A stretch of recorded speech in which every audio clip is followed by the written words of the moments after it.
Hello everyone and welcome to another episode of GodSaw's Turnbuckle, the wrestling video podcast I run on the UC Campbell channel here on YouTube.com. And I'm still figuring out what I want to do on the audio side. I was toying around with that for a little bit, but we're kind of stepping away from that for a few moments to kind of just focus in on everything. And we'll figure something out about that down the line and where we need to go with everything. But that's for a later time, later place, different video. This episode of GodSaw's Turnbuckle is going to focus around WWE NXT on September the 13th, 2017. Now, I did miss last week's NXT. That was the NXT that had Asuka's basically going away. She was relinquishing the title. It was her goodbye to NXT, saying she's going to the main roster, everything in that sense. We saw where she's going on Monday night. She's going to Monday Night Raw. And I'll talk about a little bit on that one a little bit later. Matter of fact, actually, we'll just talk about it real quick. We'll talk about it real quick before we go into the matches, because they do have a segment during this show after the Street Profits match, which I'll talk about that as we go in order, where they go to William Regal's office. They were talking about the NXT Women's Title, and that he said that over the next couple weeks, we are formulating a plan to crown a new NXT Women's Champion. Now, in the terms of out of the kayfabe side of everything, in the NXT area, there is already somewhat of a plan in place. The next NXT Women's Champion is going to be crowned at the next takeover, which is in Houston, where Survivor Series is at. So they're going to crown a new NXT Women's Champion there, and the first person that they've announced for that is Kairi Sane, the person who won the Mae Young Classic. And I feel like that's a proper choice. There was a thought process for a while that the winner of the Mae Young Classic was going to become the new NXT Women's Champion. They obviously decided to scrap that to go for something else down the line here at NXT TakeOver. So Kairi Sane's going to be a part of that. I would assume that it's going to be Ember Moon, at least, if they're going to be doing a one-on-one match. They might be doing something else. I don't 100% know. I haven't read spoilers or anything, so I don't know exactly where they're going to go with it. It could be a multi-woman match. It could be a one-on-one match. We'll see where they go with everything. But that seems to be where they're going with the NXT Women's Title. You'll be getting a new one at the next NXT TakeOver. So it's either going to be Kairi Sane or whomever else ends up being in the match at that point in time. So we'll see how that one actually plays off and what they'll be doing, because I think they're going to be doing tapings. I'm filming this on a Thursday late morning. I think they're doing tapings tonight. So we'll probably have a clue of where they're going with everything. I won't be actually throwing out spoilers or anything in that sense, but we will have a clue of where they're going to be going with the NXT Women's Title match at that NXT TakeOver. So, at the beginning of the show, you had Billie Kay and Peyton Royce. They were setting up for their match against Ruby Riott. Now, they threw a not backstage segment, but a Performance Center segment where Ruby Riott was asking for a handicap match. William Regal wasn't going to give it to her. She said, find a tag team partner or make it a tag team match, and you've got your match. Now, she doesn't find a tag team partner. She doesn't go with a tag team partner or anything in that sense. So it starts off as Billie Kay and Peyton Royce just up against Ruby Riott. They kind of gain control throughout a good portion of the match. And everything. They even taunt Ruby Riott, everything to go along with it. The team, Peyton Royce and Billie Kay, they're a pretty good team together and everything. But, towards the, I won't say the middle, but right at the closer to the middle of the match, Nikki Cross just starts showing up at ringside, or she shows up at ringside and just starts stalking around ringside and everything in that sense, just giant grin on her face, everything in that sense. Eventually, Ruby Riott gains a little bit of control, and then she falls into her corner, and then Nikki Cross gets up on the apron, tags in, and so she now becomes her tag team partner out of nowhere, and then beats up Billie Kay and Peyton Royce, leaves Billie Kay lying, tags back in Ruby Riott, and Ruby Riott picks up the victory with a senton off the top rope. Ruby Riot's reaction to this was great. She was just in a bewildered WTF type of look the entire time. It's like, what's going on? Why is she helping me? Didn't we just fight a bunch? So I guess they're going to be going into this whole thing about like maybe reluctant tag team partners, or just figuring out whatever Nikki Cross is going through her head, which I don't think technically in her character you can figure that one out in any way, shape, or form. I also liked how Nikki Cross, when she was just leaving, she just left with a giant smirk on her face, like, I did good, I did really, really good, and just left while Ruby Riott picked up the victory. It was some good stuff. I actually liked what we got there. Up next, you had a No Way Jose interview, basically talking about Lars Sullivan. Now, I didn't watch NXT last week. I heard that last week they cut out the Lars Sullivan 3-on-1 handicap match, which was kind of referenced in this promo. I don't know exactly what ended up happening. I'll have to go back and look. On that one. But he makes mention to the 3-on-1 handicap match, which could have or might not have happened. I don't know. I heard different reports on that one.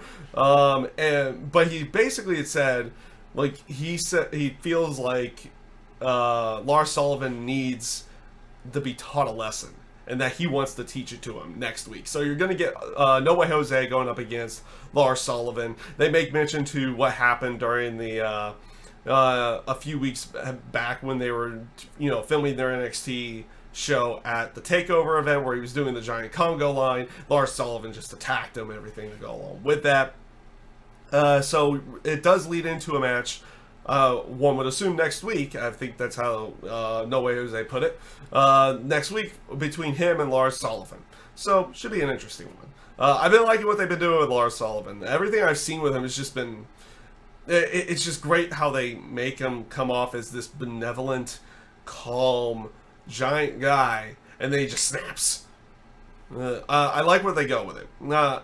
It's like he looks like he could just be very gentle, and then all of a sudden he's extremely vicious at one point in the next moment. I think they're doing really good with Lars Sullivan at this point. At least that's how I feel. So this brings us up next to Johnny Gargano going up against Riddick Moss. They set this up with another promo from last week where Johnny Gargano was doing an interview again in the Performance Center, and Riddick Moss and Tony Sabatelli come up to him and they start mocking him and everything. And that's Johnny challenges them to a match, one of them to a match the next week, which he ends up getting Riddick Moss. I thought this was some good storytelling where they're going with everything with Johnny Gargano. He gets he gets dominated for a good portion of the match. He gains control and gets Riddick Moss in the Gargano the Gargano escape, or I think that's what he named the submission hold. I forget exactly how they named that submission hold, but Riddick Moss was able to get out of it where people usually tap out. So you now have like Johnny during that portion, even though he picks up the victory with the slingshot spear in the end. At that moment in time, he kind of goes into this trance. It's like he's starting to question himself. It's like, can I do this on my own and everything in that sense. In this case, yes, he does pick up the victory, but it almost cost him in the end, starting to question himself in that point in time. And I think it's some good storytelling where they're going with the Johnny Gargano character, and I think they're going to continue playing this up going into whenever Tommaso Ciampa is able to come back from his knee injury and knee surgery, and play that into whatever big program they're going to have between the two of them down the line. So you had some good stuff there. At least I felt you did. So up next was the Street Profits going up against the Ely Brothers. This was pretty much a squash match. The Ely Brothers, we've seen them before, and they have not been changing them all too much. They do play off of the twin thing as much as they possibly can, but they are basically going out there at this point in time and just kind of being jobbers to everybody. Though you could tell they kind of have plans for them somewhere down the line. I don't think we've seen their full iteration yet. And I feel like they have some kind of plans for that one. Somewhere down the line. But they do end up losing to the Street Profits in a squash match type fashion. They do get some offense in on Montez Ford, which leads into a hot tag a little bit later on. But, honestly, this team, Street Profits, it's a lot of fun.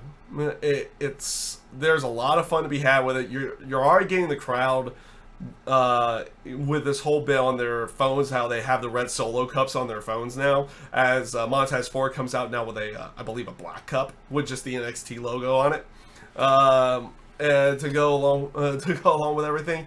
They come off as just fun. Still don't get the whole stir in the pot thing for D'Angelo Dawkins, but it is what it is. It is what it is on that one. It's like the only thing I really don't get out of it, or I don't even find to be any entertaining or anything to go along with it.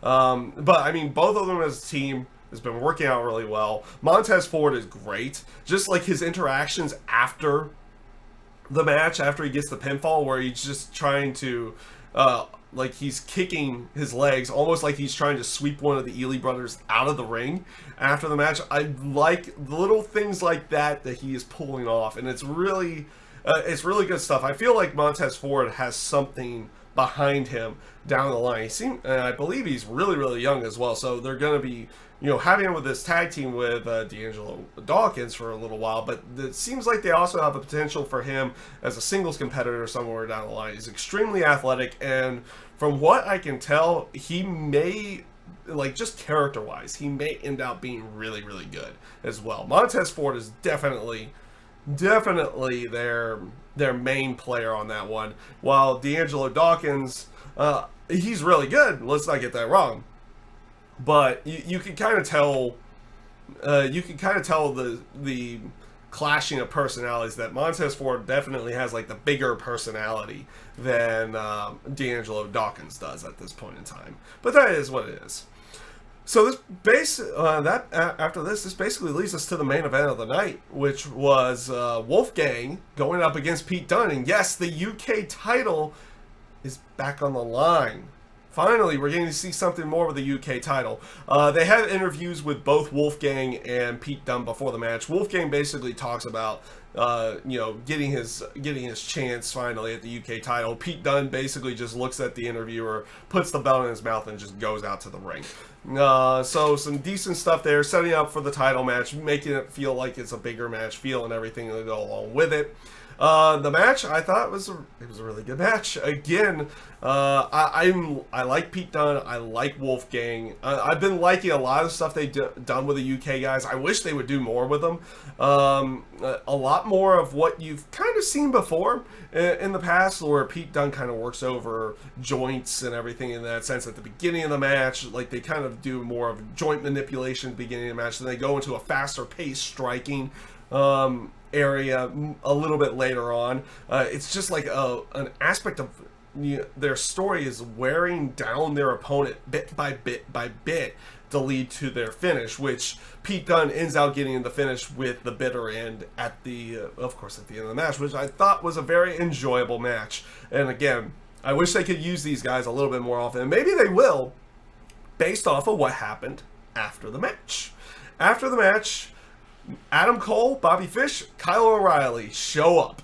They show up in the ring where Pete Dunne is, celebrating. They beat down Pete Dunne a little bit, and Wolfgang comes in and makes the save. Pete Dunne looks like he's going up to the just going to leave up the ramp. He kind of looks back, almost gets like second thoughts. He starts going back down to the ring. He starts charging the ring. They kind of stop a little bit, and he dives into the ring and just grabs the title and leaves. Good stuff. Good heel work. Good catch, Pete Dunne. You got them cheering, and then you got them booing. Well done.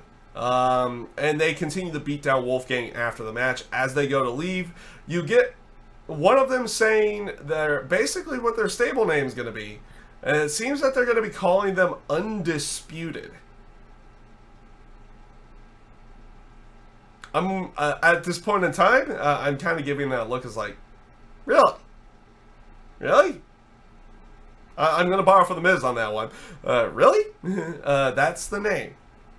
That's going to need some kind of explanation of why they're calling themselves Undisputed in any way, shape, or form. It's one of those things like you gotta. I think we gotta wait and see what the explanation is, if they give one in general down the line here. So we'll see how that one ends up playing off. You also get Trent Seven and Tyler Bate. They ran down after Undisputed, or after Adam Cole, Bobby Fish, Kyle O'Reilly were leaving, so maybe this leads into some kind of six-man tag down the line here with the UK guys. Like I said, I wish they could use them more, and it seems like this kind of throws them in there a little bit more. And these guys that and of course Cole, Fish, and O'Reilly, and they're calling themselves Undisputed. So maybe this leads into some kind of six-man tag, something to go along with it. Cool, we get to see more of the UK guys down the line here. So that's pretty much NXT this week. I thought it was a pretty good show, honestly. I like the stuff that they've been doing. Storyline wise, you're kind of getting a little bit more of an understanding where they're going, or maybe not an understanding. You're kind of getting a few little twists and turns. Johnny Gargano, you're kind of getting an understanding that maybe he's questioning himself as a singles competitor. And the stuff with Wolfgang and Pete Dunne, I thought was a really good match. And then the stuff with Kyle O'Reilly, Bobby Fish, and Adam Cole after the match, I thought was really good and sets up for something down the line that they're kind of adding more chaos every single time. It doesn't matter who it is in any way, shape, or form. We don't care who we're going after. We're going to go after people. We're going to instill chaos into the NXT times and everything in that sense. So, with that being said, that's everything I have on NXT this week. And again, I thought it was a pretty good show. And I hope you enjoyed this video. And I thank you guys for watching. And have a great rest of your day. Later.